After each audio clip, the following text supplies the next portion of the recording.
Bismillahirrahmanirrahim. Assalamu alaikum, dear students. This is Nasir from FIA, this class 7th Political Science, chapter number 1st on equality. This is the lecture number 1st of this chapter. Let us start today's first topic. जैसा कि आपको पता चल ही गया है कि इस chapter का नाम है ऑन इक्वालिटी, तो हमें इक्वालिटी के बारे में इसमें बात करनी है। सबसे पहले हम यहाँ पे बात करेंगे इक्वल राइट टू वोट। अगर हम बात करें दुनिया में इक्वालिटी के लिए बहुत सारी कंट्रीज ने पहले जदोजहद की। पहले हम कह सकते हैं कि कंट्रीज में अक्सर मोनार्चिकल गवर्नमेंट हुआ करती थी, जिसमें किंग के पास सारे पावर्स होते थे और लोगों को वहाँ पे कुछ भी बोलने कहने के लिए कुछ भी मतलब हम कह सकते हैं राइट्स वगैरह नहीं थे। उसके बाद जैसे कि फ्रेंच रेवोल्यूशन वगैरह के जरिए लोगों ने डिमांड करनी शुरू की कि लोगों को फ्रीडम मिलनी चाहिए, इक्वालिटी मिलनी चाहिए। उसके बाद धीरे धीरे उस तरह की गवर्नमेंट्स बनने लगी जिसको हम डेमोक्रेटिक गवर्नमेंट कहते हैं, जो कि लोगों की गवर्नमेंट होती है, जिसमें लोग अपने रिप्रेजेंटेटिव्स को चुनते हैं। इसके जरिए लोगों को वोटिंग राइट्स मिलने लगी।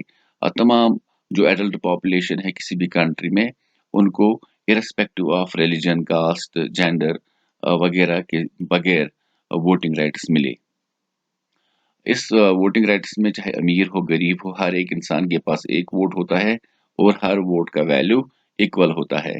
तो ये तमाम डेमोक्रेसीज में देखने को मिलता है।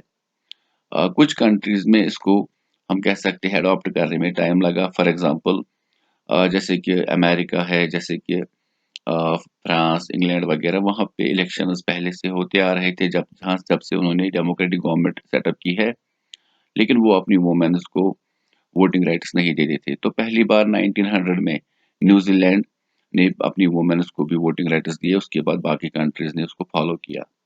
इस वक्त भी दुनिया में बहुत सारी कंट्रीज है जहाँ पे मोनार्ची है या फिर डिक्टेटरशिप है, वहाँ के लोगों को इक्वल राइट्स नहीं मिलते हैं।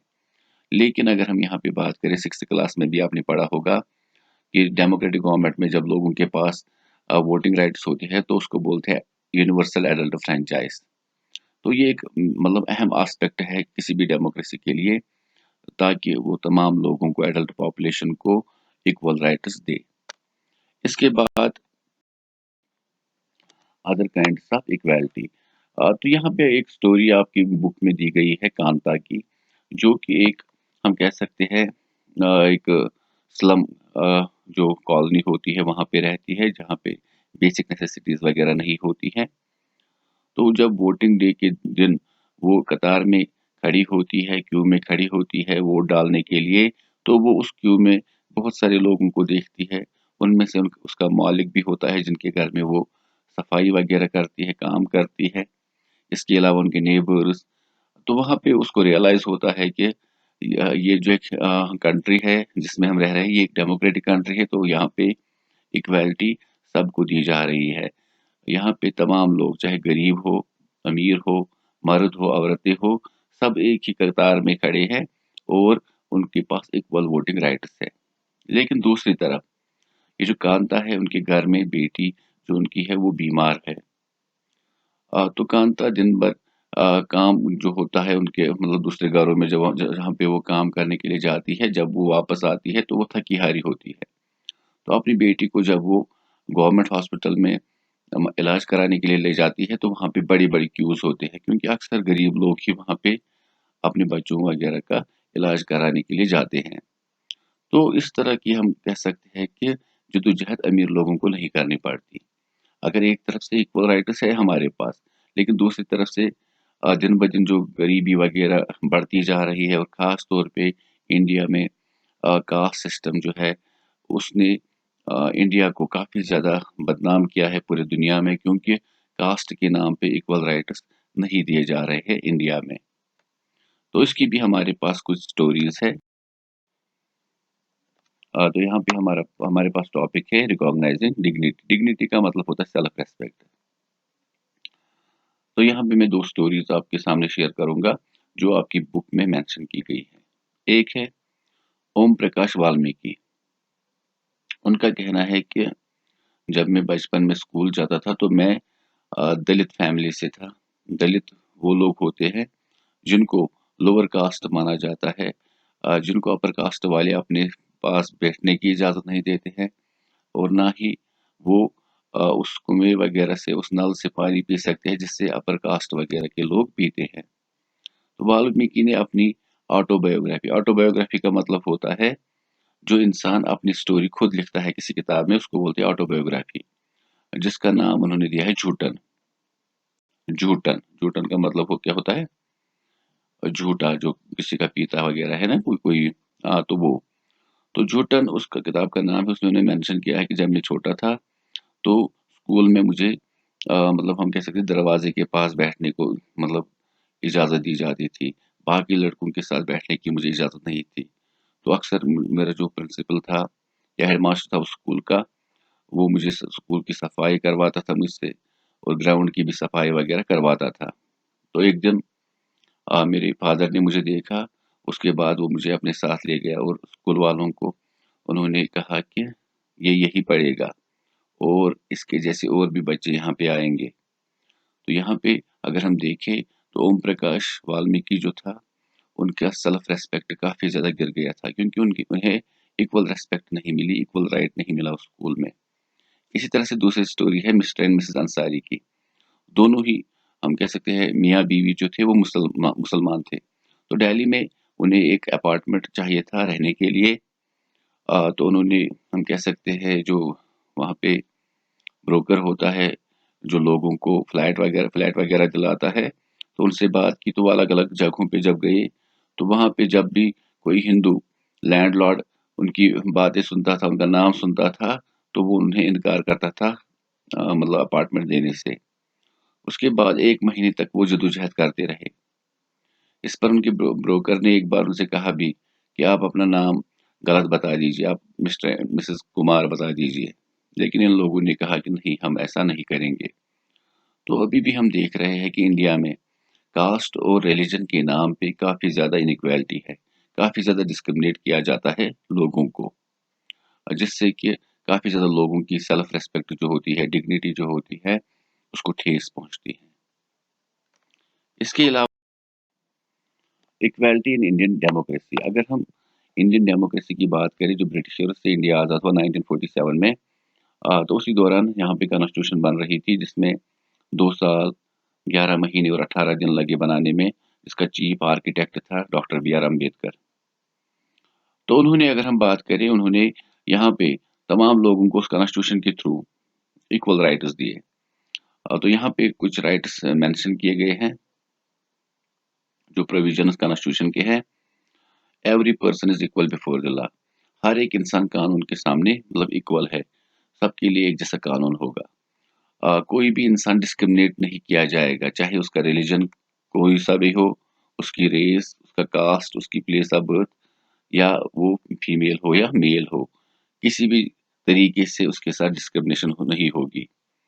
और every person has access to all public places, कोई भी इंसान अगर किसी भी नल का इस्तेमाल करना चाहता है, कुएं का इस्तेमाल करना चाहता है, रोड का, बिल्डिंग का, स्कूल का, तो सबका इस्तेमाल कर सकते हैं, कोई उनको रोकने टोकने वाला नहीं होगा। और इसके अलावा हमारी कॉन्स्टिट्यूशन ने अनटचेबिलिटी को एबॉलिश किया है। जो लोअर कास्ट्स के साथ ये हम कह सकते हैं हिंदू मतलब रिलीजन में होता है कि लोअर कास्ट को छूत माना जाता है, तो उसको पूरी तरह से बैन किया है हमारी कॉन्स्टिट्यूशन ने। इसका मतलब अगर आप भी देखेंगे, आप भी पढ़ेंगे, इंशाल्लाह फंडामेंटल राइट्स वगैरह जब हम पढ़ते हैं तो लोगों को right to freedom of speech, expression, right to equality, right to education और राइट टू कॉन्स्टिट्यूशनल रेमेडीज वगैरह, ऐसे इस तरह के फंडामेंटल राइट्स दिए गए हैं जिन हुकूक को उनसे कोई नहीं छीन सकता। और अगर कोई फंडामेंटल राइट्स हमें हमारे यहाँ पे छीनने की कोशिश करेगा तो हम उसके खिलाफ कोर्ट में जा सकते हैं। तो ये सारी चीज़ें हमें हमारी कॉन्स्टिट्यूशन ने दी है। लेकिन अभी भी कुछ सोसाइटीज़ में या कुछ कम्युनिटीज़ में हमें मतलब नेगेटिव एस्पेक्ट्स सुनने को या देखने को मिलते हैं। तो हो सकता है कि आने वाले सालों में ये चीज़ें भी क्लियर हो जाए, क्योंकि जब से अर्बनाइजेशन शुरू हुई शहरों में लोगों को पता नहीं होता है कि वो किस कास्ट से है, ये किस कास्ट से है। ये अक्सर हम ये नेगेटिविटी ज़्यादातर गाँव के इलाकों में देखते हैं, जहाँ पे लोगों को पता होता है कि हम मेरा हमसाया किस कास्ट से है। लेकिन अर्बनाइजेशन की वजह से ये चीज़ें कम होने लगी है। इसके अलावा अगर हम बात करें हमारी गवर्नमेंट ने जो कोशिशें की है ये 2 तरीकों से इन्होंने की है। सबसे पहले थ्रू लॉज़ इन्होंने एक ऐसे कानून बनाए हैं जिसके तहत अनटचेबिलिटी वगैरह जैसी जो चीज़ें थी उनको ख़त्म किया गया है। जैसे क्रिमिनलिज़्म वगैरह जो अलग-अलग रिलिजन्स के लोगों को इक्वल रिस्पेक्ट नहीं देते हैं, डिस्क्रिमिनेट करते हैं, तो उन चीज़ों को ख़त्म किया गया है लॉज़ के ज़रिए। इसके अलावा दूसरा गवर्नमेंट प्रोग्राम्स और स्कीम्स के ज़रिए। तो इसमें हम एग्ज़ाम्पल दे सकते हैं जैसे कि गवर्नमेंट स्कूलों में मिड डे मील्स दी जाती है। अक्सर हम देखते हैं कि जो गरीब लोग हैं इंडिया में, वो अपने बच्चों को पढ़ा नहीं सकते थे क्योंकि उनके पास गरीबी थी। उनको 2 वक़्त का खाना नहीं खिला पाते थे। तो इस वक़्त हम देखें गवर्नमेंट ने जो पॉलिसी अपनाई जिसकी शुरुआत तमिलनाडु ने की थी 2001 में, मिड डे मील्स देनी शुरू कर दी।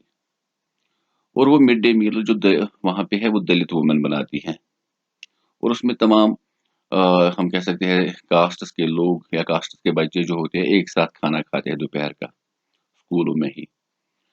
इसकी वजह से पढ़ाई में काफ़ी ज़्यादा हम कह सकते हैं एनरोलमेंट बढ़ गई है क्योंकि पहले जो बच्चे होते थे वो अक्सर स्कूल में ध्यान नहीं दे पाते थे पढ़ाई की तरफ क्योंकि वो खाली पेट आते थे स्कूल लेकिन अब स्कूल में जब मिड डे मील्स वगैरह शुरू हो गई है, इससे काफ़ी ज़्यादा प्रॉब्लम सॉल्व हो गई हैं। इसके अलावा अगर हम यहाँ पे बात issues of equality in other democracies तो ये जो इक्वालिटी का मसला है, ये सिर्फ़ हमारे इंडिया में नहीं है, बल्कि अगर हम देखें दुनिया की जो सुपर पावर कंट्री है यूनाइटेड स्टेट्स ऑफ अमेरिका, वहाँ पे भी अगर हम देखें जो अफ्रीकन अमेरिकन्स हैं जिनके एंसेस्टर्स अफ्रीका से लाए गए थे एज़ स्लेव्स अमेरिका में काम करने के लिए, उसके बाद जब स्लेवरी ख़त्म की गई, तो वो वहाँ पे ही रहे। उसके बाद अगर हम देखें बहुत सारी पॉपुलेशन उनकी है वहाँ पे। लेकिन अफ्रीकन अमेरिकन्स को वहाँ पे 1960s तक इक्वल राइट्स नहीं दिए जाते थे। अभी भी उनके साथ काफ़ी ज़्यादा डिस्क्रिमिनेशन होती है, लेकिन उस तरीके से नहीं जितनी पहले हुआ करती थी। तो इसमें भी मतलब कुछ स्टोरी है कि जब भी यूनाइटेड स्टेट्स में अफ्रीकन अमेरिकन्स बस में चढ़ते थे, तो उन्हें पीछे बैठना पड़ता था और अगर वो किसी सीट पर बैठे भी होते थे, तो कोई व्हाइट पर्सन उस बस में चढ़ता, तो उस ब्लैक पर्सन को उसको सीट छोड़नी पड़ती थी। तो जिस पर काफ़ी ज़्यादा हम कह सकते हैं दोनों कम्युनिटीज़ में वार लाइक सिचुएशन भी हुई या राइट्स वगैरह भी हुए। लेकिन सिविल राइट्स एक्ट 1964 में जो ये एक्ट पास हुआ उसके तहत इस डिस्क्रिमिनेशन को ख़त्म किया गया, जो वहाँ पे रेस या रिलीजन की वजह से होती थी। तो वहाँ पे स्कूल्स बनाए गए क्योंकि उससे पहले अफ्रीकन अमेरिकन्स के लिए अलग स्कूल्स वगैरह हुआ करते थे। अब स्कूल्स में कहा गया कि अब स्कूल्स इस तरह के बनेंगे जिसमें दोनों कम्युनिटीज़ व्हाइट और अफ्रीकन अमेरिकन्स के बच्चे एक साथ पढ़ सकते हैं। और दूसरा 1964 तक जो ब्लैक्स थे उन्हें यूनाइटेड स्टेट्स ऑफ अमेरिका में वोटिंग राइट्स भी नहीं मिलते थे। उसके बाद उनको वोटिंग राइट्स वगैरह मिलने शुरू हो गए। तो इश्यूज़ तो बहुत सारे हैं लेकिन इक्वालिटी जो है ये हमें ज़्यादातर डेमोक्रेटिक कंट्रीज़ में देखने को मिलती है, जहाँ पे लोग इसे हासिल कर सकते हैं। लेकिन ये हमारे हमारे लीडर्स की मॉरल रिस्पॉन्सिबिलिटी है कि वो अपने लोगों को सेल्फ रिस्पेक्ट के लिए उन्हें इक्वल राइट्स दे। डिस्क्रिमिनेशन किसी भी तरीके की नहीं होनी चाहिए, किसी भी कंट्री में या किसी भी सोसाइटी में। तो जब हम इक्वालिटी की बात करते हैं, जैसे कि हमने पहले ही मेंशन किया राइट टू वोट या इसके अलावा जो हम कह सकते हैं जो अमीरों और गरीबों के बीच में गैप बनता जा रहा है, तो यहाँ पे गवर्नमेंट ने बहुत सारी ऐसी पॉलिसीज़ जैसे कि यहाँ पे जो पिछड़े वर्ग है जैसे कि schedule caste, schedule tribes and OBC, other backward classes उनको रिजर्वेशन दी है ताकि उनका स्तर भी आगे बढ़े। उनको भी जॉब अपॉर्चुनिटी मिले, उनको भी यूनिवर्सिटीज़ वगैरह में एडमिशन मिले ताकि वो भी इन अपॉर्चुनिटीज़ को हासिल करके आला मुकाम हासिल करें। तो इसी के साथ ये चैप्टर कंप्लीट हुआ। इंशाल्लाह अगले वीडियो के साथ फिर से हाज़िर होंगे, तब तक के लिए स्टे सेफ, फ़ी अमान अल्लाह।